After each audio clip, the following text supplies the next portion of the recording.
வணக்கம் பிள்ளைகள். இன்றைக்கு நாங்க பின்னங்கள் என்ற பகுதியில 2023 வந்த கேள்விகளை செய்ய போறோம்.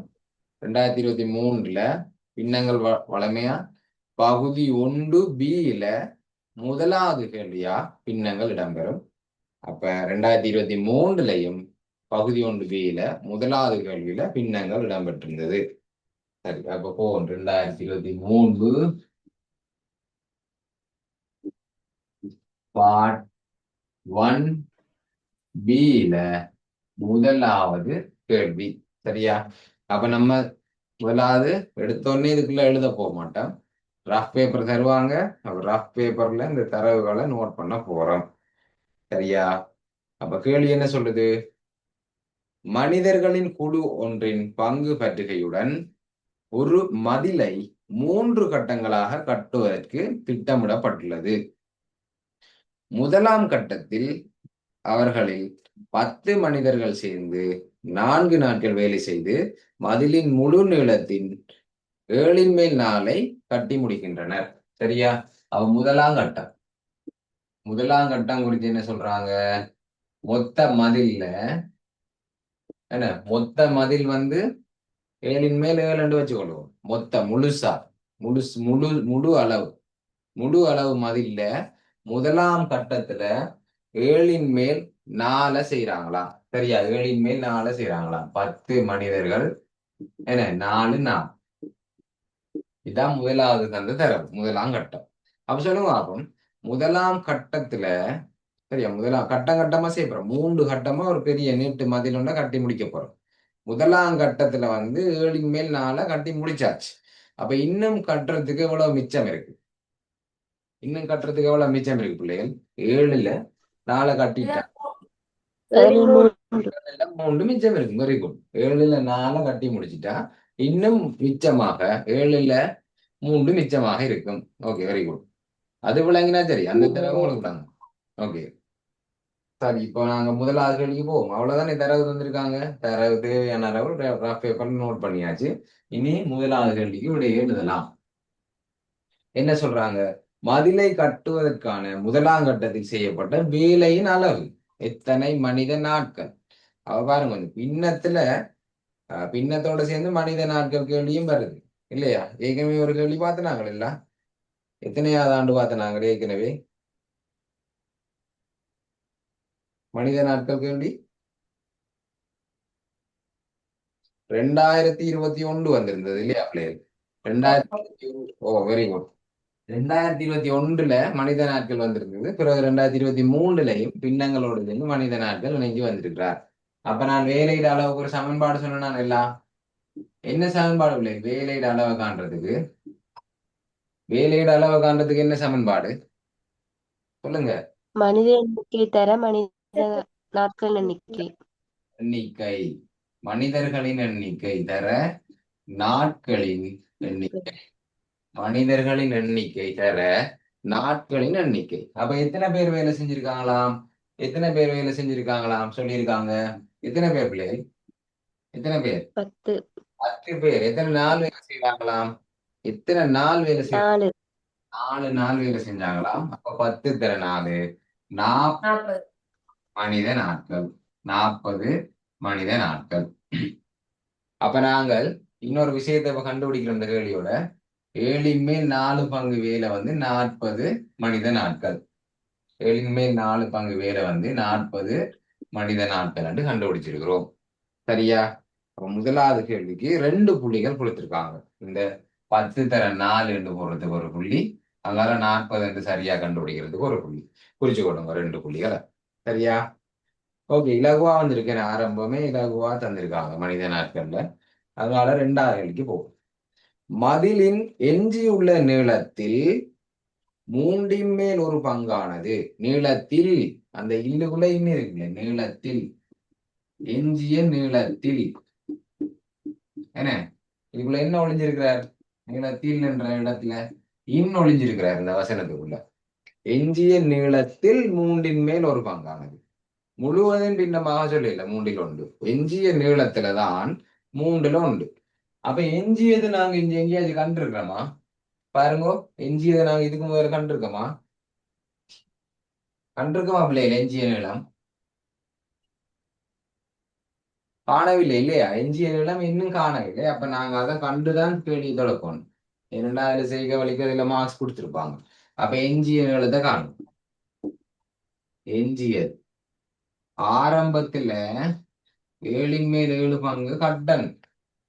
மொத்த மதில் வந்து 7/7 கட்டி முடிப்போம். அதுல முதலாம் கட்டத்துல நாங்க எவ்வளவு கட்டி முடிச்சினாங்க? முதலாம் கட்டத்துல எவ்வளவு கட்டி முடிச்சினாங்க? சொல்லுங்க பிள்ளைகள். முதலாம் கட்டத்துக்கு 7/4 கட்டி முடிச்சது. 7/4 கட்டி முடிச்சிட்டோம். அப்ப மிச்சமா எவ்வளவு இருக்கு பிள்ளைகள்? கழிக்கலாம் இல்ல? பகுதியங்கள் சமனாகத்தானே இருக்கு. 7 பகுதியங்கள் சமனாகத்தானே இருக்கு. அப்ப தொகுதியங்களை கழிக்கலாம். அப்ப 7 ல இருந்து 4 போனா எத்தனை பிள்ளைகள்? 7 3. சரியா? அப்ப ரெண்டாம் கட்டம்.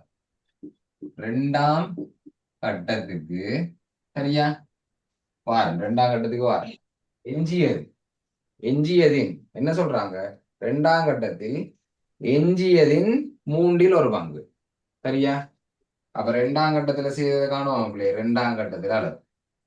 ரெண்டாம் கட்ட வேலை. ரெண்டாம் கட்டத்துல எவ்வளவு வேலை செய்ய போறாங்களாம்? எஞ்சியதின் என்ன? எஞ்சியதின் இன்னன்னு சொன்னா என்ன பிள்ளை? பெருக்கல் 1/3. மிச்சமா இருக்கிறதுல 1/3. அப்ப கொஞ்சம் மூண்டையும் வெட்டலாம் இல்ல? 3ஆல 3 வெட்டினா ஒரு முறை, இங்க 3ஆல 3 வெட்டினா ஒரு முறை. அப்ப ரெண்டாம் கட்டத்துல எவ்வளவு பிள்ளை முடிவெட்டிருக்கு? ரெண்டாம் கட்டத்துல உண்டு. குறிச்சு கொள்வோமா? பேப்பர்ல குறிச்சு கொள்வோமா?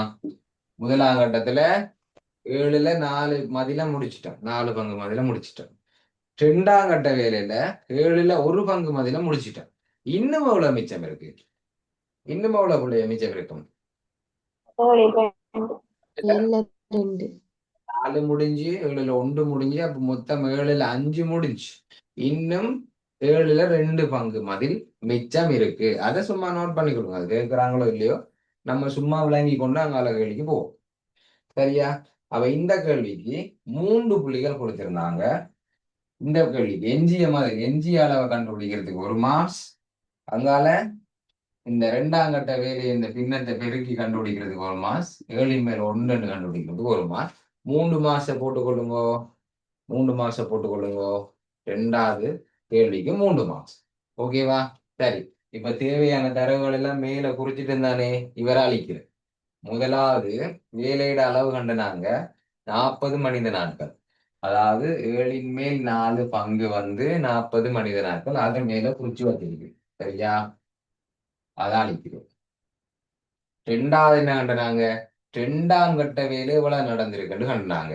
எஞ்சியதின் சரியா? எஞ்சிய அளவில் 1/3 எஞ்சியதை அப்படியே கொண்டே போடுறோம். இல்லுக்கா வண்டி பெருக்கல் அங்கால 3 பெருக்கியாச்சு.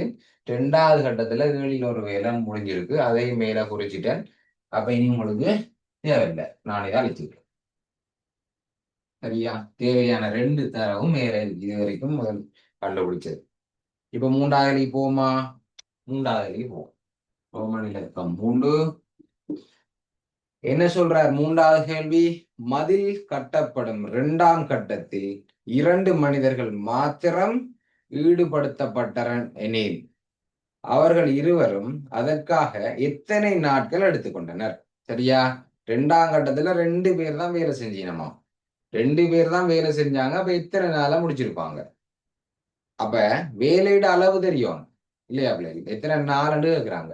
வேலையின் அளவு திரும்ப ஞாபகப்படுத்துறேன். வேலையின் அளவுக்கு சமன்பாடு என்ன? மனிதர்களின் எண்ணிக்கை நாட்களின் எண்ணிக்கை. சரியா? அப்ப இதுல வந்து நாட்கள் தான் கேள்வியா கேட்கிறாங்க. நாட்கள் தான் கேள்வியா கேட்கிறாங்க. 2 பேர் வேலை செஞ்சிருக்கிறாங்களா? சரியா? அப்ப வேலையிட அளவுங்களுக்கு தெரியும். 2ஆம் கட்டத்துல வேலையிட அளவுங்களுக்கு தெரிஞ்சாதான் இந்த சமன்பாட்டுல போட்டு நாட்கள் எண்ணிக்கையை காணணும். சரியா? அப்ப உங்களுக்கு தெரியும் 2ஆம் கட்டத்துல பின்னமாக தெரியும் எவ்வளவு 2ஆம் கட்ட வேலை. பின்னமாக தெரியும் எவ்வளவு 2ஆம் கட்ட வேலை. 7/மேல். அப்ப அது எத்தனை மனித நாட்கள் என்று கண்டுபிடிக்கிறதுக்கு பின்னத்தையும் அளவையும் கனெக்ட் பண்றதுக்கு ஒரு தரவு தந்திருக்கு. எங்க சொல்லுங்க பாப்போம். பின்னத்தையும் அளவையும் கனெக்ட் பண்றதுக்கு ஒரு தரவு தந்திருக்கு. எங்க தந்திருக்காங்க? எங்க தந்திருக்காங்க சொல்லுங்க பாப்போம். 7 40 மனித நாட்கள் ஏழின்மேல் உண்டு பிரிக்கணும். அதேதான் 40 நாள் பிரிச்சாங்க 10. இந்தா தந்திருக்காங்க. அதேதான், வெரி குட். இந்தா தந்திருக்காங்க. கனெக்ட் பண்றதுக்கு பின்னத்தையும் அளவையும் கனெக்ட் பண்றதுக்கு இந்த இடத்துல ஒரு தரவு தந்திருக்கு. அதாவது 7ன் மேல் 4 பங்கு வந்து 40 மனித நாட்கள். சரியா? 40 மனித நாட்கள். 7ன் மேல் 4 பங்கு 40 4 பங்கு 40 ஒரு பங்கு எவ்வளவு? ஒரு பங்கு 10. எப்படி காண்றது? செய்முறை என்ன? 40 நாளால பிரிக்கணும். 4 பிரிக்கும். 4 பங்கு 40 ஒரு பங்கு 10. 40 4ஆல பிரிச்சா 10 மனித நாட்கள். 10 மனித நாட்கள். ஓகேவா? வேலையிட அளவு கண்டுபிடிச்சிட்டோமா? இந்த இருக்கு சாம்பாடு போடுவோமா? வேலையிட அளவு தெரியும் 10. ஓகேவா? மனிதர்கள் எண்ணிக்கை தெரியும் 2. ஓகேவா? நாட்கள் எண்ணிக்கை தரையில தெரியாது. யார கூப்பிடுவோம்? தெரியாட்டி எக்ஸ் போடுவோம். எக்ஸ் நாட்கள், சாரி, நாட்கள் எண்ணிக்கை தெரியாது. அப்ப எக்ஸ் வேலையிட அளவு கண்டுபிடிச்சிட்டோம் 10.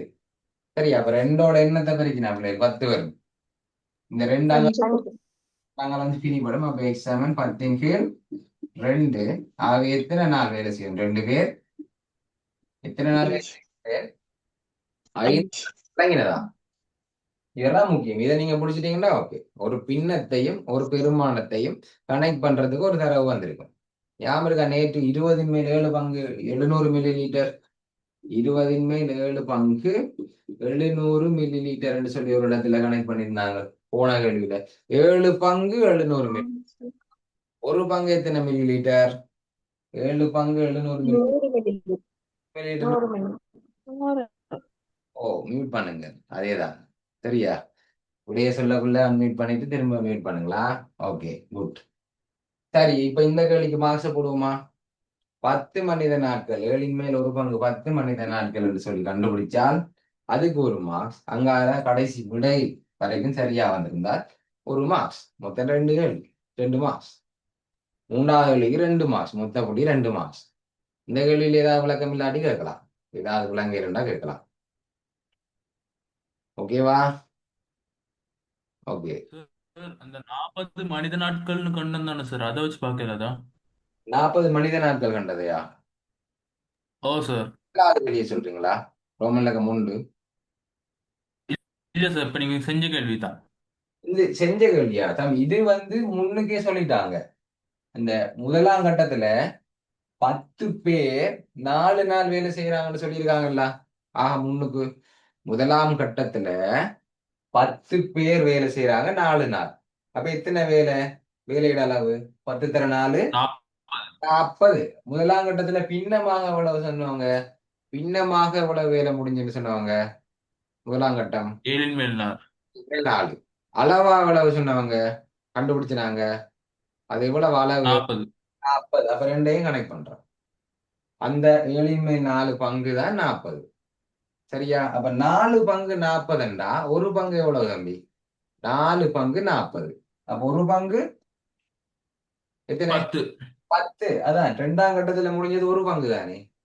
2ஆம் கட்டத்துல முடிஞ்சது ஒரு பங்கு. அப்ப 2ஆம் கட்ட வேலையிட அளவை கண்டுட்டான். 10 மனித நாட்கள். சரியா? அப்ப இதை கொண்டே போடுறோம். வேலையிட அளவுல 10 போட்டாச்சு. மனிதர்கள் இன்னைக்கு 2 பேர் தான் வேலை செய்யறாங்களா? அப்ப 2 போட்டாச்சு. எத்தனை நாள் வேலை செய்வாங்க? 5 தானே 10. அப்ப 2 5ஆல பிரிக்கினா தானே 10 வரும். அப்ப 5 நாள் வேலை செய்யணும். இப்ப அவ்வளவு ஜாசேவ். ஓகேவா? ஓ சார். Okay, good. சரி, அப்ப இதில் நாங்க ஒன்னை நோட் பண்ண தேவையில்லை. 2ஆம் கட்ட வேலை 7ல் 1. 3வது கேள்வி முடிஞ்சு. இப்ப 4வது கேள்வி போவோம். 4வது கேள்வி என்ன நடந்திருக்கு? மதில் கட்டப்படும் 3ஆம் கட்டத்தில். சரியா? 3ஆம் கட்டம். இப்ப உங்களுக்கு தெரியும் 3ஆம் கட்டத்துல என்ன செய்யணும். 7ல் 4 ஆல்ரெடி முடிஞ்சு, 7ல் 1 முடிஞ்சு. அப்ப மொத்தமா அவ்வளவு முடிஞ்சு பிள்ளைகள். மொத்தமா அவ்வளவு முடிஞ்சு. இது வரைக்கும் அவ்வளவு முடிச்சிட்டான் 2 கட்டத்திலையும். எவ்வளவு முடிஞ்சு? 7ல் 5 முடிஞ்சு. 7ல 4ம் 7ல 1ம் 7ல 5 முடிஞ்சு இன்னும் எவ்வளவு மிச்சம் இருக்கு? இன்னும் மிச்சம் இருக்கு. ரெண்டு ரெண்டு முடிஞ்சா ஏன்னா 7ல 5 முடிஞ்சா 7ல 2 மிச்சம் இருக்கு. அப்ப 3ஆம் கட்டத்துக்கு வருவோம். என்ன செய்யணும்? 3ஆம் கட்டத்தில் கட்டி முடிப்பதற்கு 200 மீட்டர் எஞ்சி இருப்பின். சரியா? திரும்ப கனெக்ட் பண்றாங்க பின்னத்தையும் அளவை. ஓகே, பின்னம் ஒன்று அளவு ஒன்று ரெண்டையும் கனெக்ட் பண்ண போறோம். அப்ப 3ஆம் கட்டத்தில் கட்டி முடிப்பதற்கு 200 மீட்டர் எஞ்சி இருப்பின் மதிலின் முழு நீளத்தை காண்றேன். 200 மீட்டர் என்று சொல்லியிருக்காங்க. அது பின்னமாக உழவு வந்து காண போறோம். அப்ப பாருங்க, ஆரம்பத்துல 7ல 7ம் வேலை இருக்கு, முழு வேலையும் இருக்கு. அதுல முதலாம் கட்டத்துல 7ல 4 முடிச்சோம், 2ஆம் கட்டத்துல 7ல 1 முடிச்சோம். சரியா? இவ்வளவு வேலையும் முடிஞ்சு, இவ்வளவு வேலை இருக்கு முழு வேலை. அதுல முதலாம் கட்டம் 2ஆம் கட்டம் இவ்வளவு வேலை முடிச்சிட்டேன். சரியா? அப்ப பாருங்க, 7ன் மேல் 7 சாய இந்த ரெண்டையும் கூட்டலாம் தான் பிரேக்கெட்டுக்குள்ள இருக்கிற பகுதி எண்கள் சமன். அப்ப 5, 7ல 5 வேலை முடிஞ்சு. அப்ப இன்னும் எவ்வளவு வேலை மிச்சம் இருக்கு? 3ஆம் கட்டத்துக்கு எவ்வளவு மிச்சம் இருக்கு? 7ல 2. அது மீட்டர்ல எவ்வளவாம்? பின்னமாக கண்டுபிடிச்சிட்டோம். 200 மீட்டர் 200 200 மீட்டர் இந்த 7ல 2 இப்ப கனெக்ட் பண்ண போறோம் அளவோட. 7ல 2 பங்கு 200 மீட்டராம். 7ல 2 பங்கு 200 மீட்டர்ண்டா 7ல 1 பங்கு எத்தனை மீட்டரா இருக்கு? 100 மீட்டர் 100 சிம்பிள். 2 பங்கு 200. அப்போ 1 பங்கு எவ்வளவா இருக்கும்? 200 2ஆல பிரிக்கணும், 100 மீட்டரா இருக்கும். என்ன? 2 பங்கு 200ண்டா 1 பங்கு 100 மீட்டரா இருக்கும். அப்ப மொத்த மதிலண்டா எவ்வளவு பிள்ளைகள்? 7ன் மேல் எத்தனை? மொத்தம் 7 7. மொத்த மட்டும் சொல்லியும் போடலாம், மொத்த மதிலின் அளவுன்னு போடலாம். அல்லது 7ன் மேல் 7 பங்கு, 7ன் மேல் 7 பங்கு. 1 பங்கு 100ண்டா 7 பங்கு எவ்வளவு? 1 பங்கு 100 மீட்டர் 100 பெருக்கணும். நேரடியா போடாம என்ன 100 தர 7 7 பெருக்கி தானே கண்டுபிடிச்சோம். இதே மாதிரி தான் 200 2ஆல பிரிச்சு தானே கண்டுபிடிச்சோம். அப்படியே போடுங்களா? சின்ன சின்ன ஸ்டெப் தானேன்னு சொல்லி போட்டு எழுதாம போடாங்க. சரியா? அந்த ஸ்டெப்புக்கு ஒரு அம்புக்குறி போட்டு ஒரு மாஸ் போட்டா நாங்க அந்த ஸ்டெப்புக்கு போட்டே ஆகணும். சரியா? அப்ப 100ன் தர 7 அங்கால 700 மீட்டர். சரியா? அப்ப மொத்த மதிலின் நீளம் கடைசியா எழுதுங்க வசனம். மொத்த மதிலின் நீளம் 700 மீட்டர் என்று சொல்லி முடிச்சு கொடுங்க. ஓகேவா? அப்ப இந்த கேள்விக்கு 3 மார்க்ஸ் கொடுத்திருந்தாங்க. என்ன? எஞ்சிய அளவை கண்டுபிடி. 3ஆம் கட்டத்துல எஞ்சிய அளவு 7ன் மேல் 1 கண்டுபிடிச்சதுக்கு ஒரு மார்க்ஸ். அதுக்கு பிறகு இவரை நாங்க 7ஆல பெருக்கி இருக்கிறோம் எல்லாம், 7ஆல பெருக்கி கண்டுபிடிச்சதுக்கு ஒரு மார்க்ஸ், கடைசி விடைக்கு ஒரு மார்க்ஸ், மொத்தம் 3 மார்க்ஸ் போட்டுக்கொள்ளுங்க. இந்த கேள்வி விளங்காதாக சேர்க்கலாம். இது டவுட்டுக்கான நேரம். ஓகே பிள்ளைகள், அப்ப நாங்கள் அடுத்ததாக 2024ஆம் ஆண்டு வந்த பின்னங்கள் தொடர்பான கேள்வியை பார்க்க போறோம். 2024லையும் பகுதி 1Bயில முதலாவது கேள்வியாவே பின்னங்கள் இடம்பெற்று இருந்தது. சரியா? வளமையா பின்னங்களோட மனித நாட்கள் ரெண்டும் சேர்ந்து வரும், அல்லது தனி பின்னங்கள் மட்டும் ஒரு பகுதியாக வரும். இதுல வருமான வரி என்ற ஒரு விஷயம் இதோட சேர்ந்து வந்திருக்குது. சரியா? வருமான வரி என்றது நீங்கள் 10ஆம் ஆண்டுல சதவீதம் என்ற பாடத்துல 4 விஷயங்கள் படிச்சிருப்பீங்க. இறைவரி, தீர்வை, வருமான வரி, வெட் வரி. சரியா? வருமான வரிக்கு ஒரு அட்டவணை ஒன்று போட்டு அதை செய்யறது படிச்சிருப்பீங்க. இப்போ உதாரணத்துக்கு இதுல சின்ன சின்ன கேள்விகள் வந்திருக்கு. வருமான வரியில இப்போ 1,30,000 ரூபா ஒருவர் வருமானமாக பெறுகிறார். 1,30,000 ரூபா ஒருவர் வருமானமாக பெறுகிறாருன்னா அவருக்கு முதல் 1 லட்சத்துக்கு வரி விலக்களிக்கப்பட்டிருக்குது என்று வச்சுக்கொள்ளுங்க. முதல் 1 லட்சத்துக்கு வரி விலக்களிக்கப்பட்டிருக்கு. அப்ப இவரோட சம்பளத்தை நாங்க அந்த அட்டவணைக்கு ஏற்ற மாதிரி பிரிச்சு எழுதுவோம். 1,30,000. சரியா? முதல் 1 லட்சத்துக்கு வரி விலக்குன்னு சொன்னா அதுக்கு வரி இல்லை. முதல் 1 லட்சத்துக்கு வரி கட்ட தேவையில்லை. அப்ப அதுக்கு மேலதிகமாக அவர் உழைக்கிற காசுக்கு தான் வரி கட்டணும். உதாரணத்துக்கு இவருக்கு 6 வீதம் கட்டும். இந்த 30,000த்துல 6 வீதத்தை வருமான வரியா கட்டணும். அப்ப அவருக்கு எவ்வளவு வரும்? இந்த 30,000த்துல 6 வீதம் போயிட்டுன்னு சொன்னா அவருக்கு எவ்வளவு வரும் பிள்ளைகள்? அவருக்கு இல்லைங்க இல்லையா, 30,000த்துல 6 வீதத்தை கவர்மெண்ட்டுக்கு கொடுக்கணும் வருமான வரியா. சரியா? 100% எடுத்துக்கொண்டா இதுல மொத்தமா 100% உண்டா, 6% வருமான வரியா காட்டிட்டா அவருக்கு 94% கிடைக்கும். சரியா? அவ்வளவுதான் வருமான வரி. அப்ப இந்த 6% எப்படி காண்றது? நாங்க 30,000த்தை 6/100 பெருக்குவோம்.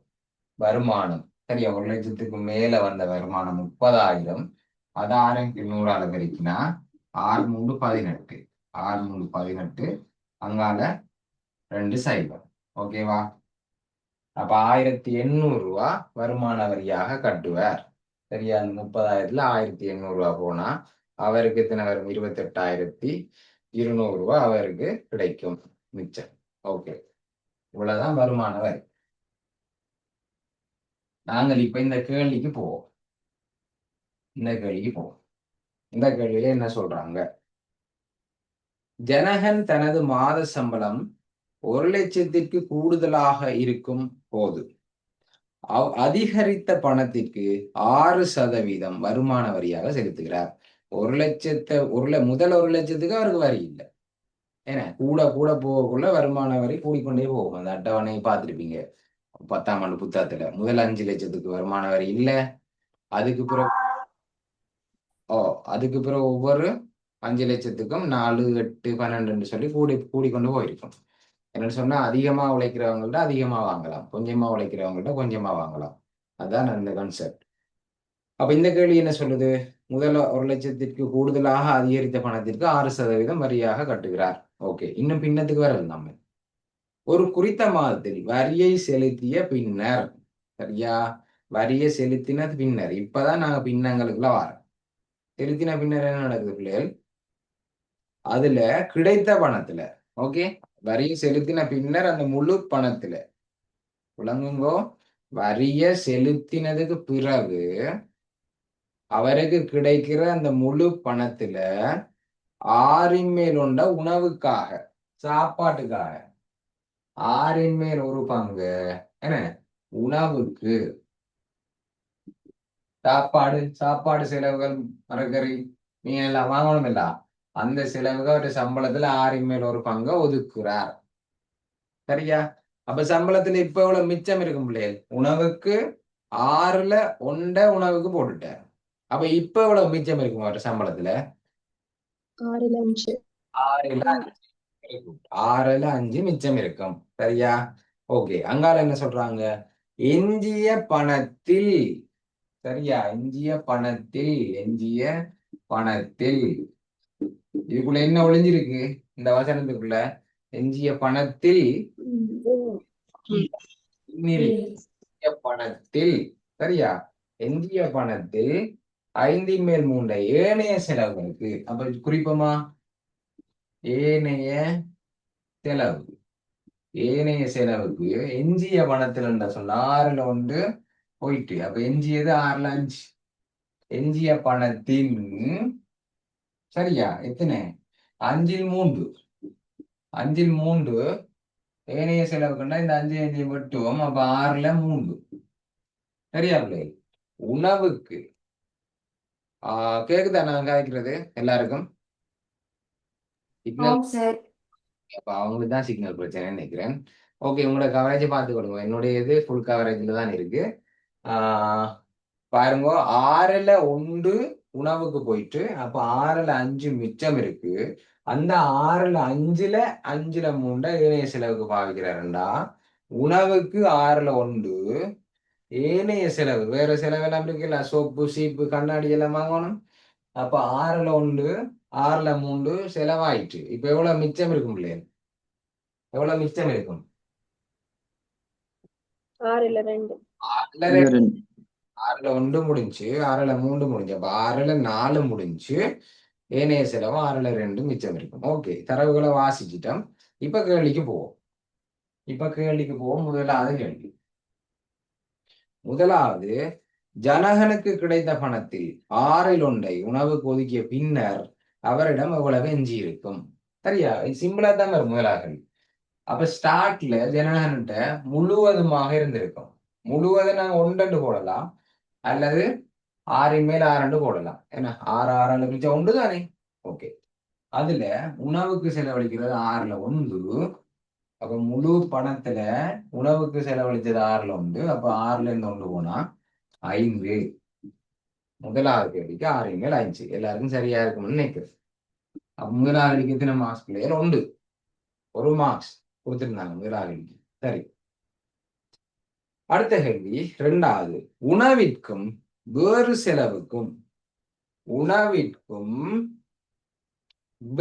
செலவுக்கும் பணத்தை ஒதுக்கிய பின்னர் ஜனகனுக்கு கிடைத்த பணத்தில் என்ன பின்னம் எஞ்சி இருக்கும்? சரியா? அப்ப ஏனைய செலவு முதல்ல காணணும். இல்லை, இது பேப்பர்ல செய்த வேலை மறந்துறாங்க. ஏனைய செலவு நம்ம காணணும். இது மட்டும்தான் டிரெக்டா தந்திருந்தவங்க, இது டிரெக்டா தர இல்லை. அப்ப ஏனைய செலவை நம்ம காணுவோம். ஏனைய செலவுக்கு எவ்வளவோ செலவானது. ஓகேவா? அப்ப அதுக்கு எஞ்சிய அளவை கண்டுட்டோம் தானே. உணவு போக எஞ்சியது 6 மேல் 5 சொல்லியிருக்காங்க. எஞ்சிய பணத்தில் சரியா, பணத்தில் எத்தனை பங்கு? 5/3. எஞ்சிய பணத்தில் 5/3 இணைய செலவு. அப்ப 5ஆல் 5 ஓட்டினா ஒரு முறை, 5ஆல் 5 ஓட்டினா ஒரு முறை. 6 மேல் 3 போட்டுக்கொள்ளுங்க. அதே மாதிரி சுருக்கியும் போட்டுக்கொள்ளுங்க. சுருக்கியும் போட்டுக்கொள்ளுங்க. 2ல் 1 இருக்கட்டும். சரியா? அப்ப ஏனைய செலவு இப்ப கண்டுபிடிச்சிட்டோம். 6ல் 3, உணவுக்கு 6ல் 1. கேட்ட கேள்வி என்ன? கேட்ட கேள்வி 2 செலவுக்கும் பிறகு ஜனகன்ட்ட இவ்வளவு பணம் மிச்சம் இருக்கும். அப்ப முதல்ல 6 மேல் 6 இருந்தது, அதுல இருந்து கழிக்க போறோம் உணவுக்கு செலவிட்ட பணத்தையும் ஏனைய செலவுக்கு செலவிட்ட பணத்தையும் கழிக்க போகிறோம். சரியா? முதல்ல 6ல் 6 முழுசா இருந்தது. சம்பளம் வந்தோடனே நல்லா தான் இருக்கும். ஏன்னா முதல் நாள் ஃபுல்லா இருந்தது. அதுக்கு பிறகுதானே ஒவ்வொரு செலவாம போய் காணாம போயிடும். சரியா? அப்ப முதல் உணவுக்கு 6ல் 1, ஏனைய செலவு கண்டுபிடிச்சிட்டோம் 6ல் 3. அப்ப இந்த ரெண்டையும் கூட்டினா எத்தனை பிள்ளை? இந்த ரெண்டையும் கூட்டினா எத்தனை? 6 4 6ல் 4.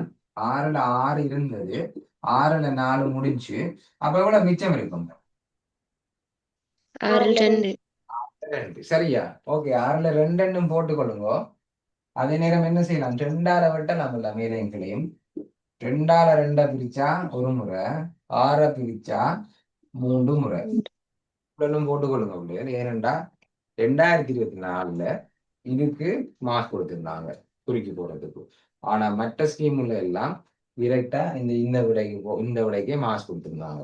ஓகேவா? அப்ப ஒவ்வொரு முறையும் மாத்தி மாத்தி அவங்க சொல்லக்குள்ள நாங்க மாத்தி மாத்தி எழுதிடாது. சுருக்கி கொடுங்க. சுருக்க முடிஞ்சா சுருக்கி கொடுங்க பரிசு விடையை. சரியா? ஓகே, அப்ப இந்த கேள்விக்கு 3 மார்க்ஸ் கொடுத்திருந்தாங்க. என்னென்னதை கண்டுபிடிச்சினாங்க இந்த கேள்வியில? ஏனைய செலவு கண்டுபிடிச்சினாங்களா? ஏனைய செலவு கண்டுபிடிச்சினாங்களா? நம்ம என்ன கண்டுபிடிச்சோம்? அதுக்கு ஒரு மார்க்ஸ். அடுத்தது இந்த கழிக்கிறதுக்கு. சரியா? எஞ்சியதை கழிச்சு கண்டுபிடிக்கிறதுக்கு ஒரு மார்க்ஸ். அதுக்கு பிறகு இந்த விடைக்கு ஒரு மார்க்ஸ். மொத்தம் இந்த கேள்விக்கு 3 மார்க்ஸ். முதலாவது கேள்விக்கு 1 மார்க்ஸ், 2வது கேள்விக்கு 3 மார்க்ஸ். ஓகேவா? சரியா பிள்ளைகள்? சரியா? ஓகே, இப்ப எஞ்சியது 6ல் 2ன்றது உங்களுக்கு தெரியுமா? இப்ப இதுல தரவு நம்ம இப்ப இதுல கண்டுபிடிச்சது அழிக்க போறேன், அதெல்லாம் சொல்றேன். இப்ப இது ஏற்கனவே இருக்கு மேல. உணவுக்கு 6ல் 1 செலவானது, ஏனைய செலவுக்கு 6ல் 3 செலவானது. அப்ப 6ல் 4 போயிட்டு, அப்ப மிச்சம் 6ல் 2 இருக்கு. அத 3ல் 1 சொல்லலாம், 6ல் 2 சொல்லலாம். 2 1 தான். நம்ம ஒரு பின்னாங்க. ஓகேவா? அடுத்த கேள்விக்கு போவோமா?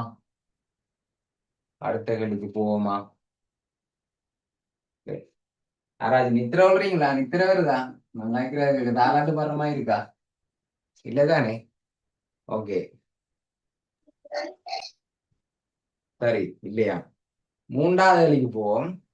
அவரிடம் இப்போது எஞ்சியிருக்கும் பணம் 39,600. பாத்தீங்களா பிள்ளைகள்? எல்லா கேள்வியிலையும் பின்னத்தையும் ஒரு அமௌண்ட்டையும் கனெக்ட் பண்ணுவாங்க. 20 மேல் 7 பங்கு 700 மில்லி லிட்டர்னு சொன்னாங்களா என்ன? அது மாதிரி 7 மேல் 4 பங்கு 40 மனித நாட்கள்னு சொன்னாங்களா? அது மாதிரி கடைசி கேள்வியில 7 மேல் 2 பங்கு 200 மீட்டர் மதில்னு சொன்னாங்களா? அது மாதிரி இந்த கேள்வியில ஒரு பின்னத்தையும் ஒரு அளவையும் கனெக்ட் பண்ண போறாங்க. எஞ்சி இருக்கும் பணம் 39,600. பின்னத்துல எவ்வளவு சொல்லுங்க பார்ப்போம். எஞ்சி இருக்கும் பணம் பின்னத்துல எவ்வளவு? 2. 6/2 நம்ம கண்டுபிடிச்சிட்டோம் இல்ல முதல் கேள்வியில. ஏன்னா அதுக்கு முதல் கேள்வியில கண்டுபிடிச்சிட்டோம். 2வது கேள்வியில 6/1 உணவுக்கு போனது, 6/3 இணைய செலவுக்கு போனது. அப்ப மிச்சி இருக்கிறது 6/2. அந்த காசு எவ்வளவா? 6/2 பங்கு காசு எவ்வளவு? 39,600.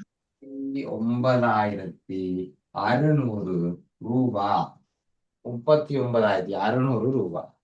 அப்ப என்னென்னத்தை காணட்டாம்? அவருக்கு கிடைக்கும் வரியை செலுத்திய பின்னர் அவர்கிட்ட இருந்த அந்த மொத்த பணம். வரியை செலுத்தினதுக்கு பிறகுதான் இந்த கேள்வி ஆரம்பிக்குது. சரியா? அப்ப மொத்த பணத்தையும் அவர்கிட்ட வரியை செலுத்தினதுக்கு பிறகு முழுசா இருந்த பணம் எவ்வளவுன்னு காணட்டாம். உணவுக்காக ஒதுக்கின பின்னத்தையும் காணட்டாம். உணவுக்காக ஒதுக்கின பின்னத்தை முதல்ல காணுவோம். அது ஈஸி தானே. உணவுக்காக ஒதுக்கின பின்னம் 6/1. அப்ப 2 பங்கு 39,600. ஒரு பங்கு எப்படி காண்றது பிள்ளைகள்? 39,600. 2ஆல பிரிக்கணும். 30,600 2ஆல பிரிக்கணும். 2ஆல பிரிச்சா என்ன விட வந்தது பிள்ளைகள்? 2ஆல பிரிக்க என்ன? 19,800. Very good. 19,800. அப்ப உணவுக்காக செலவிட்ட பின்னத்தை கண்டுபிடிச்சிட்டோம். ஏன்? உணவுக்காக 6/1 செலவழிச்சிருக்கிறார். 2 பங்கு 39,000. ஒரு பங்கு 19,000. 2ஆல பிரிப்போம். ஓகே. அதுக்கு பிறகு வரியை செலுத்தின பிறகு அவர்கிட்ட இருந்த மொத்த பணம் செலுத்தின பிறகு அது எவ்வளவு? 6 மேல முழுசா 6. 6. Very good. 6/6 பாக்குறதுக்கு தான் கேள்வி கஷ்டம். செய்ய வழிக்கிட்டா பயங்கர ஈஸி. இப்ப பாருங்க, ஒரு பங்கு இதுல எழுதி கொடுங்க உங்களுக்கு. ஏன்னா உணவுக்குன்னு சொல்லி கண்டுபிடிச்சோம்ல, உணவிற்காக பிறகு என்ன விஷயம் என்று சொல்லாம பிறகு மாசுறாது. உணவிற்கு ஒதுக்கிய பணம். உணவிற்கு ஒதுக்கிய பணம் அல்லது இந்த விடைக்கு பக்கத்துல எழுதலாம். உணவிற்கு, ஆகவே உணவிற்கு ஒதுக்கிய பணம். ஆகவே உணவுக்கு ஒதுக்கிய பணம் 19,800. சரி, அதை விடுவோம். இப்ப அடுத்தது வரும். ஒரு பங்கு 19,800. 6 பங்கு எப்படி காண்றது? எப்படி காண்றது? 6ஆல பெருக்கணும். பெருக்கணும். ஒரு மாம்பழம் 10 ரூபா, 6 மாம்பழம் 60 ரூபா. ஏன்னா 6ஆல பெருக்கணும். அதே மாதிரி தான் ஒரு பங்கு 19,000. 6 பங்கு எவ்வளவு? 6ஆல பெருக்கணும். பெருக்கி காட்டுங்க. ரஃப் பேப்பர்ல எழுதி போட்டு வாருங்க. வேற 6 போடுங்க. சரியா? 6ஆல பெருக்கி தானே கண்டுபிடிக்க போறீங்க. அப்ப 6ஆல பெருக்கும். 6ஆல பெருக்கினீங்களா? என்னோட வந்தது? என்னோட வந்த பிளேன்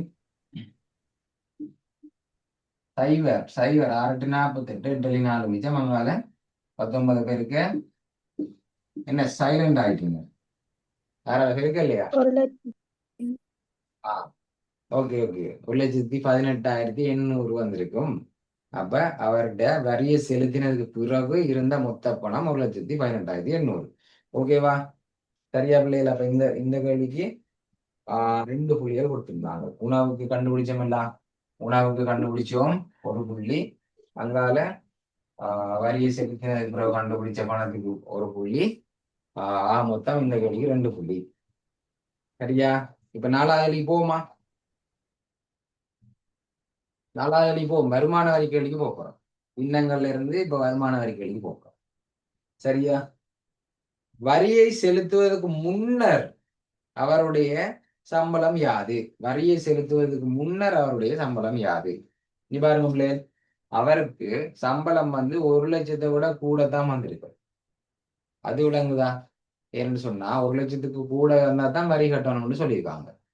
அப்ப 1,00,000 விட கூடத்தான் அவர்கிட்ட மொத்த சம்பளம் வந்திருக்கு. ஓகேவா? இது ஒரு இலங்கையில் நடைமுறையா நடக்கிற ஒரு ரியல் விஷயத்தை தான் சொல்லியிருக்காங்க. இடையில இருக்கா குறைச்சவங்க வருமான வரி 1,00,000 ரூபாய்க்கு மேல உழைச்சாலே வருமான வரி கட்டணும்னு சொல்லி ஒரு ஸ்கீம் வந்தது. அதுக்கு பிறகு அது காலப்போக்கில் அது மாறிட்டு இப்போ 1,00,000 இல்லை, அதர அளவை கூட்டிட்டாங்க. 1,50 பிறகு இப்போ அதிகரிச்சுட்டாங்க. சரியா? அப்ப அவர் எவ்வளவு மொத்தமா உழைச்சாருன்றது எங்களுக்கு தெரியாது. 1,00,000 தாண்டி எவ்வளவு உழைச்சாருன்றது எங்களுக்கு தெரியாது. சரியா? இந்த 18,800 எத்தனை சதவீதம்? நான் அப்போ ஒரு கேள்வி விளங்கப்படுத்தினா, இந்த 18,800 சரியா? இங்க பாருங்க, வரி செலுத்திய தொகை சரியா? அது எவ்வளவுன்னு தெரியாது. 1,00,000 தாண்டின அமௌண்ட்டுக்கு தான் நாங்க வரி கட்டணும். சரியா? அது 1,50,000 இருந்திருக்கலாம், 1,30,000 இருந்திருக்கலாம். அது எங்களுக்கு தெரியாது. அப்ப அது போக வரியை கட்டினதுக்கு பிறகு 6% வரியாக கட்டணும். சரியா? 6% வரியாக கட்டணும்டா இந்த 18,800 எங்களுக்கு வந்த இது எத்தனை சதவீதமா இருக்கும்? 6% நாங்க கவர்மெண்ட்டுக்கு கொடுத்துட்டோம். சரியா? மொத்தம் 100% இருந்தது. அதுல வருமான வரியாக நாங்க 6% கொடுத்துட்டோம். அப்ப எங்களுக்கு 90 94 அந்த 94% தான் எவ்வளவு அமௌண்ட்? அந்த 94,800 சரியா? வரி செலுத்திய தொகையில 94% உங்களுக்கு தெரியும். அந்த 94% தான் சரியா இந்த 18,800 எப்படி காண்றது? 1,18,000 1,18,800 1,00,000 கழிப்போம். 1,00,000க்கு வரி இல்லை. அப்ப 94% வந்து 18,800. 94% 18,800ண்டா அப்ப 100% கண்டுபிடிச்சோம்டா நாங்கள் வரி செலுத்தின தொகையை மொத்த தொகையை காணலாம். வரி செலுத்திய மொத்த தொகையை காணலாம். சரியா? வரி செலுத்திய தொகை எத்தனை ரூபாய்க்கு என்ன பணத்துக்கு வரி செலுத்தினாங்க? இவ்வளவும் 94% இல்லையா? 94% வந்து 18,800 ரூபாயா இருந்தா முழு பணம் எவ்வளவு? வரி செலுத்திய முழு பணம் என்றா 100. விளங்கிச்சா? சொல்லி சொல்லி எழுதுங்க, பாடமாகிறதுக்கு ஒன்றும் இல்லை. 94% தான் இந்த 18,800. அப்ப 100%ன்றது அந்த 1,00,000க்கு மேல நாங்க உழைச்ச அந்த பணம். சரியா? அப்ப பாருங்க, 94 வெட்டலாம். 94 வெட்டினா ஒரு முறை, இதை வெட்டினா 2 முறை, அதனால 2 சைவர் இருக்கு. அப்ப 200. சரியா? முழுசா விட்டோம் 200. அப்ப பிள்ளை 200 தர 100 எத்தனை பிள்ளை? 200 தர 100 200 தர 100 20,000. சரியா? அப்ப வருமானம் எவ்வளவு? அவற்ற மொத்த வருமானம் 20,000. அவற்ற மொத்த வருமானம் எவ்வளவு பிள்ளைகள்? எவ்வளவு அவற்ற சம்பளம்? சொல்லுங்க பாப்போம். 1,20,000. 20,000 மொத்த சம்பளம். அவற்ற மொத்த சம்பளம் முதல் 1,00,000க்கு வரி இல்லை. அங்கால 20,000 ரூபாய். சரியா? அப்போ 1,20,000 தான் அவருடைய சம்பளம். விளங்கினதா இந்த கேள்வி? பாருங்க, 1,20,000 உழைச்சிருக்கிறார். முதல் 1,00,000க்கு வரி இல்லை. அடுத்த 20,000த்துல 6% கட்டியிருக்கிறார். சரி, 6% கட்டினா 6% கவர்மெண்ட்டுக்கு போயிடும். மிச்சம் 94% அவருக்கு வரும். அதுதான் இந்த 18,800. அப்போ 1,00,000 ரூபாய் அங்கால 18,800 ரெண்டும் சேர்ந்து அவருக்கு 1,18,000 மிச்சம் வந்திருக்கு. சரியா? அப்ப அந்த 94% தான் இந்த ஒரு 18,800. அப்ப 100% எவ்வளவா இருந்திருக்கும் இந்த காண்டத்துக்கு என்ன செய்யணும்? 18,800 94 பிரிச்சோம்டா அங்கால 100% காண்டத்துக்கு 100 பெருக்கணும். சரியா? பெருக்கினா எல்லாம் வெட்டுறதுக்கு ஈஸியா தான் தந்திருக்காங்க. சரி, அவ்வளவு கஷ்டமெல்லாம் தர மாட்டாங்க. வெட்டுறதுக்கு ஈஸியா தந்துட்டு அங்கால 20,000 வரப்போகுது. ஆகவே 1,00,000 + 20,000 1,20,000 வரும். ஓகேவா பிள்ளைகள்? இதுல நாங்க இந்த கடைசி சம்பளத்தை கண்டுபிடிக்கிறதுக்கு ஒரு புள்ளி கொடுத்திருந்தாங்க. இந்த செய்கவல் இந்த ஸ்டெப்புக்கு ஒரு புள்ளி கொடுத்திருந்தாங்க. அப்ப இதுக்கு 2 மார்க்ஸ் வரும் இந்த கேள்விக்கு. ஓகேவா? கேள்வி விளங்கிச்சா? அடுத்த கேள்விக்கு போலாமா? பிள்ளைகள்? யாருக்காச்சும் டவுட்?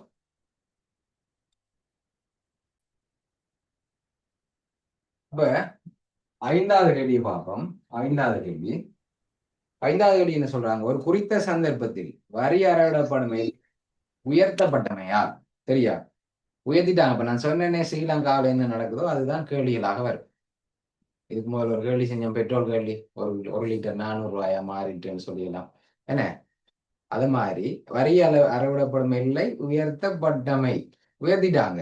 1,00,000 ரூபாய்க்கு மேல உழைச்சாலே வரி கட்டணும் இருந்தது. இப்ப அப்படி இல்லையா, அதை உயர்த்திட்டாங்க, அந்த எல்லையை உயர்த்திட்டாங்க. ஜனகன் வருமான வரியை செலுத்துவதிலிருந்து விடுவிக்கப்பட்டுட்டார். அப்ப அவர் 1,20,000 ரூபாய் சம்பளம் உழைக்கிற ஒரு ஆள். சரியா? அவர் விடுவிக்கப்பட்டுட்டாருண்டா அப்ப அந்த வருமான வரி எல்லையை அதையும் தாண்டிட்டு, உதாரணத்துக்கு 1,50,000க்கு மேல உழைச்சா தான் வருமான வரி கட்டணும் கண்டு வச்சுக்கொள்ளுங்களேன். ஜனகன் வரி கட்டணுமா? ஜனகன் வரி கட்டணுமா? 1,50,000 ஏன் 150க்கு குறைவா தானே உழைக்கிறாரு, பாவம். அந்த காசு இலங்கையில இப்ப காணாது. அவரே பிச்சைக்காரர். சரியா? அவர்கிட்ட இனி இப்ப பறிக்க முடியுமா? இல்லை தானே. அப்ப 1,20 தாண்டி போயிட்டு அந்த இல்லை, அது எங்களுக்கு தேவையில்லை. என்ன சொல்ல வராங்கன்னு பார்ப்போம். அவர் உணவிற்காக ஆரம்பத்தில் செலவிட்ட பணம் மாறாமல் இருப்பின். சரியா? உணவுக்காக செலவிட்ட பணம் நம்ம கண்டுபிடிச்சிருக்கிறோம். ஏற்கனவே பழைய வேலையில உணவுக்காக கண்டுபிடிச்சு வச்சிருக்கிறோம் 19,800. இப்பவும் அவர் அதே அளவு தான் சாப்பிடுறார். சரியா? திடீரென்று அள்ளி போட்டு சாப்பிடுவார், வரி கட்ட தேவையில்ல, அப்ப இன்னும் கொஞ்சம் சாப்பிடுவோம் இல்லையா? அதே அளவு தான் சாப்பிட போறார். சரியா? அதே அளவு தான் சாப்பிட போறார். அப்ப அதே அளவு செலவு தான் வரப்போகுது. ஓகே, மாறாமல் இருப்பின் இப்போது அவர் உணவிற்காக செலவிடப்படும் பணம் பணத்தின் என்ன சதவீதம்? இப்படி 2 கேள்வி இருக்கு. என்ன சதவீதம், என்ன சதவீதம், என்ன பின்னம். என்ன சதவீதம், என்ன பின்னம் என்று சொல்லி 2 கேள்வி இருக்கு. சரியா? இதுல கேட்டிருக்கிறது சதவீதம். உங்களுக்கு தெரியும் சதவீதம் என்றா எத்தனைக்கு தெரியுமா பிள்ளைய சொல்லணும்? எத்தனைக்கு சொல்லணும் சதவீதம் என்றா? 100க்கு சொல்லணும். சதவீதம் என்றா 100க்கு எத்தனை என்று சொல்லணும். சரியா? என்ன பின்னம் கேட்டா பின்னத்தை மட்டும் சொன்னா சரி. சதவீதம் கேட்டா 100க்கு எவ்வளவுன்னு சொல்லணும். விளங்கிச்சா? இதுல தொடர்ச்சி தான் இந்த கேள்வி. ஒருவேளை என்ன பின்னம் கேட்டா பின்னத்தோட முடிச்சா சரி. சதவீதம் கேட்டா 100க்கு எவ்வளவுன்னு சொல்லணும். சரியா? அப்ப சம்பளத்தின் என்ன பின்னம் என்று சொல்லியிருக்குதாங்க. சம்பளத்துல என்ன சதவீதம்? சம்பளத்துல அப்ப சம்பளம் 1,20,000. உணவுக்காக செலவிடுறது 19,800. 1,20,000த்துல 19,800 செலவழிக்கிறாருந்தா 100க்கு எவ்வளவுன்னு சொல்றதுதான் சதவீதம். அப்ப வெட்டுவோமா? சைவர்களை பார்த்தோன்னே ஒரு ஆசையாண்டு வருவேன், வெட்டி கொத்தோம். 2 சைவர் 2 சைவர், இந்த 2 சைவர் இந்த 2 சைவர். அப்ப 198க்கு 12 வரும். சரியா? 198க்கு 12 பிரிச்சனீங்களா? 198க்கு 12 பிரிக்க என்னடா வந்த பிள்ளைகள்? 16.5. 16.5. 6ஆல வெட்டினா 2 முறை, இங்க 6ஆல வெட்டினா 3 முறையும் ஒரு மிச்சம் 6 3 18. 33க்கு 2 வந்திருக்கும். 33 2ஆல பிரிச்சா 16.5. அப்ப இந்த பின்னத்துக்கு 1 மார்க்ஸ், இந்த செய்களுக்கு 1 மார்க்ஸ். 10க்கு எத்தனை போடுங்கோ, அப்படியே எனக்கு அனுப்புங்கோ. சரியா? அப்படியே 10க்கு எத்தனை போடுங்க, அப்படியே எனக்கு அனுப்புங்க. சரி, அப்படி அடுத்தது பார்த்து விடுவோம். 2025. சரியா? விரைவாக 2025க்கு போவோம். 2025 கேள்வி பாருங்களேன். 2025 10 நிமிஷத்துல செய்யறோம் பாருங்க. 2025 3வது கேள்வியாம இருக்கு, மாற்றம் செய்யறாங்களாமா. ஏன்னா இவ்வளவு வருஷம் 1வது கேள்வியா போட்டுட்டோம், அப்ப 3வது கேள்வியா போடுவோம்னு போட்டிருக்காங்களே தவிர, சரியா அந்த கேள்விகள் எல்லாம் செய்ய மாட்டாம இருந்தது. கேள்விகள் எல்லாம் ஒன்றுதான். சரியா? விஷயம் மாறாது.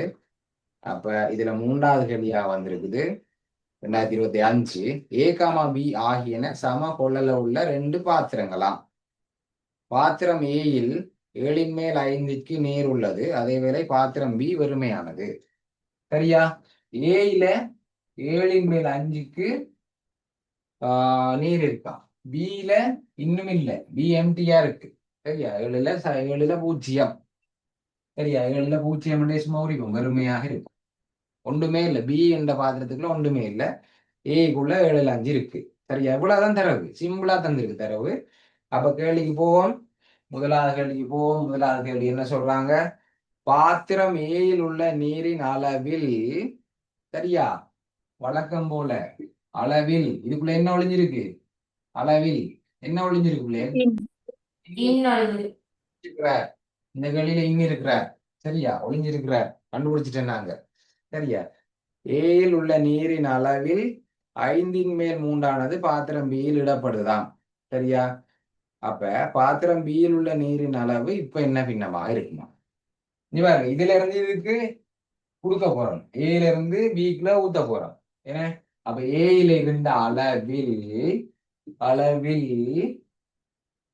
5/3 பிக்கு கொடுக்க போறோம். 5/3 பிக்கு கொடுக்க போறோம். சரியா? அப்ப 5ஐயும் வெட்டுவோமா? 5ஐயும் வெட்டுவோமா? அப்ப இப்ப 7/3. சரியா? 7/3. இதுல இருந்து 7/5. 7/3 அவங்க கொடுத்துட்டோம். இப்ப இங்க எவ்வளவு வந்துட்டு பிள்ளைங்க? இங்க எவ்வளவு வந்துட்டு? பியில வந்துருக்கு. இங்க அப்ப எவ்வளவு இருக்கும் சொல்லுங்க ஆகும். இங்க எவ்வளவு இருக்கும்? எவ்வளவு இருந்திருக்கும்? 7/5. 7/2 மிச்சம் இருக்கும். என்ன?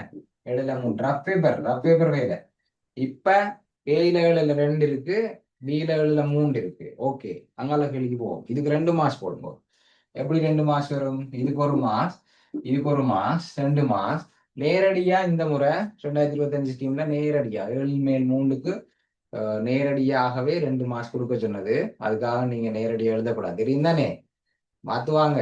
சரியா? நம்ம உஷாரா இருப்போம். மாத்தி போட்டாங்கன்னா அப்புறம் ஆளு இல்லை. என்ன? 2வது கேள்விக்கு போவோம். இப்போது பாத்திரம் பியை முற்றாக நிரப்புவதற்கு மேலும் 600 மில்லிலிட்டர் நீர் தேவை. சரியா? பாத்திரம் பியின் கொள்ளளவை காணட்டான். சரியா? அப்ப பின்னத்தையும் ஒரு அளவையும் கனெக்ட் பண்ணுவாங்களே ஒரு கேள்வி. அதுதான் இது. இப்ப பிய முழுசா நிரப்புறதுக்கு 600 மில்லிலிட்டர் தேவை. முழுசா நிரம்பி இருக்கா? பி முழுசா நிரம்பி இருக்கா? முழுசா நிரப்புறதுக்கு இன்னும் எவ்வளவு தேவை பிள்ளை? இன்னும் எவ்வளவு தேவை? பியை முழுசாக நிரப்ப முழுமையாக்க மேலதிக முழுசா நிரப்பணும்னா எவ்வளவு? முழுசண்டா எவ்வளவு? சொன்னா 7/7. முழுசண்டா 7/7. சரியா? இப்ப எவ்வளவு இருக்கு? பியில இப்ப எவ்வளவு இருக்கு? 7. அப்ப முழுமையாக நிரப்புறதுக்கு எவ்வளவு தேவையில்லை? முழுமையாக நிரப்புறதுக்கு 4 வேணும். 7/4 வேணும். அந்த அளவு லிட்டர்ல சொல்லியிருக்காங்க. எவ்வளவா? அந்த 7/4 தான் எவ்வளவு? 7/4 600. வளமையா 400 சிம்பிளா தருவாங்க. 4 பங்கு 400. ஒவ்வொரு காலம் அப்படி தரலாமா? ஏன்னா 4 பங்கு 600 மில்லி லிட்டர்ண்டா ஒரு பங்கு எவ்வளவு? ஒரு பங்கு எவ்வளவு? எப்படி காண்ற பிள்ளைகள்? ஒரு பங்கு 4 பங்கு 600ண்டா ஒரு பங்கு எப்படி காண்றது? 150 மில்லி லிட்டர். 150 milli litre. ஒரு பங்கு 150 மில்லி லிட்டர்ண்டா முழுசா நிரப்பணும்னா எத்தனை பங்கு? 7ல முழுசா வரணும்னா எத்தனை பங்கு? இனிமேல் 7 பங்கு. இந்த பட்டனை எல்லா கேள்வியிலையும் அதான் நினைக்கிறீங்களா? எல்லா கேள்வியிலையும் வருதா? 7ல 7 பங்கு. அப்போ ஒரு பங்கு 150ன்னா 7 பங்கு 7ஆல பெருக்கணும். பெருக்கினா எவ்வளவு வரும் பிள்ளைகள்? பெருக்கினா எவ்வளவு வரும்? 1050 மில்லி லிட்டர். 1050 மில்லி லிட்டர் தான் பாத்திரம் பியில முழு கொள்ளளவு. சரியா? ஏயும் பியும் சம கொள்ளளவுன்னு சொல்லியிருக்கு. அப்ப இவரும் 1050, இவரும் 1050. ஓகேவா பிள்ளைகள்? இந்த கேள்வி 3 மார்க்ஸ். எப்படி? இந்த 600 மில்லி லிட்டர் ரெண்டு கண்டுபிடிச்சிருக்கிறோம். சரியா? ரெண்டையும் தொடர்படுத்திருக்கிறோம். இவருக்கு ஒரு புள்ளி. அதுக்கு பிறகு 7ஆல பெருக்கி இருக்கிறோம் பாருங்க. இது 7ஆல பெருக்கின இந்த ஸ்டெப்புக்கு ஒரு புள்ளி. கடைசியா 1050 மில்லி லிட்டர் கண்டுபிடிச்சது ஒரு புள்ளி. மொத்தம் 3 புள்ளி கொடுத்து கொள்ளுங்க. 3 புள்ளி கொடுத்து கொள்ளுங்க. அப்ப நாங்க இதுல என்ன தரவுகளை நோட் பண்ணலாம்? தேவையில்லை ஒன்றும். சும்மா நோட் பண்ணி கொள்ளுவோம். மொத்த கொள்ளளவு 1050 மில்லி லிட்டர் நோட் பண்ணி கொள்ளுவோம். மொத்த கொள்ளளவு இவரோட மொத்த கொள்ளளவும் 1050 மில்லி லிட்டர் நோட் பண்ணி கொள்ளுவோம். சரியா? வேற ஒன்றும் நோட் பண்ண தேவையில்லை. இப்ப அதே மாதிரியே இருக்கு, பாத்திரம் அதே மாதிரியே இருக்கு. இங்க ஏழுல 2 நிரம்பி இருக்கு, இவர்ல 7ல 3 நிரம்பி இருக்கு. முழுசா நிரப்புறேன்னு சொன்னா எவ்வளவு தேவைன்னு பார்த்துட்டேன். 600 மில்லி லிட்டர் முழுசா நிரப்பணும்னா இன்னும் 600 மில்லி லிட்டர் சேர்க்கணுமா. 3வது போவோம். இப்போது பாத்திரம் ஏயில் எஞ்சிருக்கும் நீரின் அளவு அப்பாத்திரத்தின் கொள்ளளவில் என்ன பின்னமாகும். இப்ப எவ்வளவா அஞ்சு நாங்க ஏற்கனவே ரஃபா எழுதியிருக்கோம்.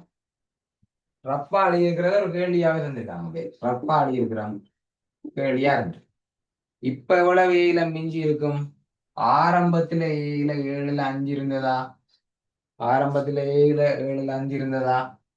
அதுக்கு பிறகு பிக்கு எவ்வளவு கொடுத்தனாங்க, பிக்கு எவ்வளவு கொடுத்துட்டாங்க 7ல பிக்கு 7ல 3 பிஎம்டியா இருந்தது, பிஎம்டியா இருந்தது, டைவரா இருந்தது. இப்ப 7ல 3 வந்ததுக்கு காரணம் ஏயில இருந்து நாங்க இவருக்கு கொடுத்துனாங்க 7ல 3. அப்ப ஏயில குறைஞ்சிருக்கும் இல்லாது. அப்ப 7ல 5 முதல் இருந்தது, 7ல 3 பிக்கு கொடுத்துட்டோம். அப்ப எவ்வளவு மிச்சம் இருக்கும். இப்ப 7ல 2 சிம்பிளா ஒரு வெளியே போட்டாங்க. அப்ப இதுக்கு விட பிள்ளைகள் இதுக்கு ஒரு மாஸ் கழிக்கிறதுக்கு இதுக்கு ஒரு மாஸ். இதுல சொன்னவங்களுக்கு முதலாவது கேள்வி சரியா இருந்தா 2வது கேள்விக்கு 7ல 2 நேரடியாவே 7ல 2க்கு மார்க்ஸ் போட சொன்னாங்க. சரியா அப்படி சொல்லுவாங்க, அதுக்காக நீங்க அப்படி செய்யக்கூடாது. ஏன்னா அது ஒவ்வொரு வருஷமும் மாறும். ஓகேவா பிள்ளைகள்? சரி, இப்ப பாருங்க, கடைசி கேள்வி முடிச்சு விடுவோம். இரு பாத்திரங்களினதும் நீர் கனவளவுகள் சமனாக இருப்பதற்கு முற்றாக நீர் நிரம்பி இருக்கும் பாத்திரம் பியில் இருந்து முற்றாக நிரம்பி இருக்கும். முற்றாக நிரம்பி இருந்தா எவ்வளவு இருக்கும் பிள்ளை? 1050 இருக்கும். பிய முற்றாக, பியில இப்ப 1000 மில்லி லிட்டர் இருக்குன்னு சொல்றாங்க, 1050 மில்லி லிட்டர் இருக்காம். முற்றாக நிரம்பி இருக்கும் பாத்திரம் பியில் இருந்து எத்தனை மில்லி லிட்டர் கீழப்பட வேண்டுமா. சரியா, 2 கனவளவும் சமனாக இருக்கும்மா, 2 கனவளவும் சமனாக இருக்கும். அப்ப இப்ப பாத்திரம் மேல 7ன் மேல் 2 தான் இருக்கு. சரியா, 7ன் மேல் 2 தான் இருக்கு. அப்ப அது எவ்வளவு வந்து காணுவோம், ஏல எவ்வளவு வந்து காணுவோம். பியில 1050 இருக்கு. சரியா, இவர்ல எவ்வளவு வந்து காணுவோம். ரெண்டையுமே சமப்படுத்த முடியாது. சரியா, எப்படி இப்ப இந்த கேள்வியை நான் விளங்கப்படுத்தேன் வேற ஒரு வகையில. இப்ப ஏன்ற ஒரு ஆள்கிட்ட சரியா ஒரு 30 ரூபா காசு இருக்குன்னு வைங்க. பி என்று ஒரு ஆள்கிட்ட ஒரு 70 ரூபா காசு இருக்குன்னு வைங்க, 70 ரூபா காசுன்னு வைங்க. இப்ப 2 பேருக்கும் ஈக்குவலா சமப்படுத்தும். சரியா, 2 பேர்ட்ட காசையும் ஈக்குவலா சமப்படுத்தணும்னா முதலாவது ஸ்டெப் என்ன செய்வீங்க, 2 பேர்ட்ட காசையும் கூட்டுவோம். கூட்டினா எவ்வளவு வரும், 30 ரூபாயும் 70 ரூபாயும் எவ்வளவு பிள்ளைகள், எவ்வளவு 100 ரூபா வரும். அப்ப எப்படி சமப்படுத்தலாம் 2 பேர்ட்ட காசை, எப்படி 50. அப்ப இவருக்கு 50 ரூபா வரணும்டா, இவருக்கு 20 ரூபா கொடுப்போம். இவர்கிட்ட இருந்து 20 ரூபாய வாங்கி இவர்கிட்ட கொடுப்போம். அப்ப 2 பேர்ட்ட அளவையும் கூட்டணும். சரியா, 2 பேர்ட்ட அளவையும் கூட்டும், கூட்டி போட்டு 2ஆல பிரிச்சா கணக்கு முடிச்சு. என்ன, 2 பேர்ட்ட அளவையும் கூட்டி போட்டு 2ஆல பிரிச்சா கணக்கு முடிச்சு. அப்ப இவர் தெரியும் முத்தாக நிரம்பி இருக்கு 1050, இவர் தெரியாது. அதை கண்டா 2 பேர்ட்ட அளவையும் கூட்டி போட்டு 2ஆல பிரிச்சு விட்டா கணக்கு முடிச்சு. சரியா, அப்ப எங்க கனெக்ட் பண்றது, எப்படி மில்லி லிட்டர் காண்றது. ஏற்கனவே போன கேள்வியில செஞ்சிருக்கோம்ல பிள்ளைகள், 7 மேல் ஒரு பங்கு கண்டுபிடிச்சாங்களா,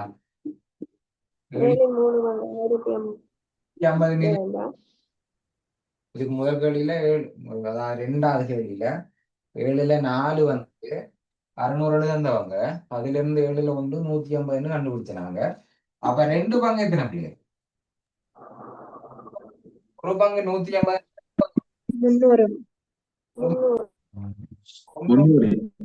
300 மில்லி லிட்டர். 300 மில்லி லிட்டர் ஏயில இருக்கு, ஏயில 300 மில்லி லிட்டர் இருக்கு, பியில 1050 மில்லி லிட்டர் இருக்கு. அப்ப 2ஐயும் சேர்த்தா எவ்வளவு இருக்கு, பியில இருக்கிற அளவு 1050. அப்ப ஏயில இன்னும் எவ்வளவு இருக்கும், ஏயில இருக்க வேண்டிய அளவு, ஏயில இருக்க வேண்டிய அளவை கண்டுபிடிக்கணும்டா நம்ம அப்போதை பார்த்த 100 ரூபா 2ஆல வச்சு 50 ரூபா, ஏக்கு 50 ரூபா இருந்தா சமனா இருக்கும். அத மாதிரி 300 மில்லி லிட்டரையும் 1050 மில்லி லிட்டரையும் கூட்டினால் மொத்த கொள்ளளவு வரும். அவரை நாங்க 2ஆல பிரிச்சா சரியா எவ்வளவு வரும் பிள்ளைகள் ரெண்டாவது பிரிச்சா இந்த ரெண்டையும் கூட 1350 வரும். 50. பிரிச்சா எவ்வளவு வரும்? 675 மில்லி லிட்டர் என்று வரும். 675 மில்லி லிட்டர் ஏல இருக்கணும். பியிலையும் 675 மில்லி லிட்டர் இருக்கும். ஏல ஆல்ரெடி எவ்வளவு இருக்கு? ஏல 7/2 பங்கு தானே இருக்கு. 7/2 பங்கு. ஏல ஆல்ரெடி எவ்வளவு இருக்கு? 300 மில்லி லிட்டர் ஆல்ரெடி இருக்கு. சமன்படுத்தணும்னா 675 வரும். அப்ப மேலதிகமாக சேர்க்க வேண்டியது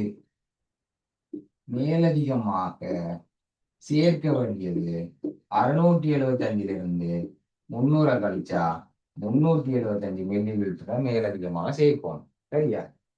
பிள்ளைங்க அதுபடி யோசிச்சு பாருங்க. காசு கேட்டு நான் இப்போ சொன்னேன்னா ஒரு ஆள்கிட்ட 30 ரூபா, இன்னொரு ஆள்கிட்ட 70 ரூபா இருந்தது. அப்ப ரெண்டையும் கூட்டினா 100 ரூபா வரும்.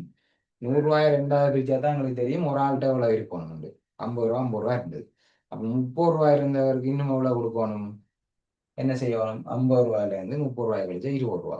அத மாதிரி இங்க 300 மில்லி லிட்டர் இருந்தது, இங்க 1050 இருந்தது. ரெண்டையும் சேர்த்தா 1350. ஓகே, ரெண்டால பிரிச்சா 675. ரெண்டுலயும் 675 675 தான் சமனாக இருக்கும். ஆல்ரெடி 300 மில்லி லிட்டர் இருக்கு. அப்ப இன்னும் 675 வரணும்னா இன்னும் எவ்வளவு சேர்க்கணும்? 375. விளங்கினதா? அப்ப இந்த கேள்விக்கு 3 மார்க்ஸ் வரும். அப்படி இந்த இருக்கு இவரை நாங்க தொடர்படுத்தினா இதுக்கு ஒரு புள்ளி, அங்கால 675 சேர்க்கணும்ன்றது ஒரு புள்ளி, 375 கடைசி விடைக்கு ஒரு புள்ளி. இதை வேற முறையில செய்யலாம், நிறைய முறையில செய்யலாம். அதுக்கேற்ற மாதிரி இந்த மார்க்ஸுகளை நாங்க இந்த 3 மார்க்ஸ் அதுக்கு பிரிச்சு கொடுப்போம். இந்த உடம்பு தான் மார்க்ஸ் 3 மார்க்ஸ் இல்லை. இதெல்லாம் வேற முறையில சரியா இருந்தா அதுக்கு 3 மார்க்ஸ் வரும். இப்ப நீங்க சந்தேகங்களை கேட்கலாம். 2025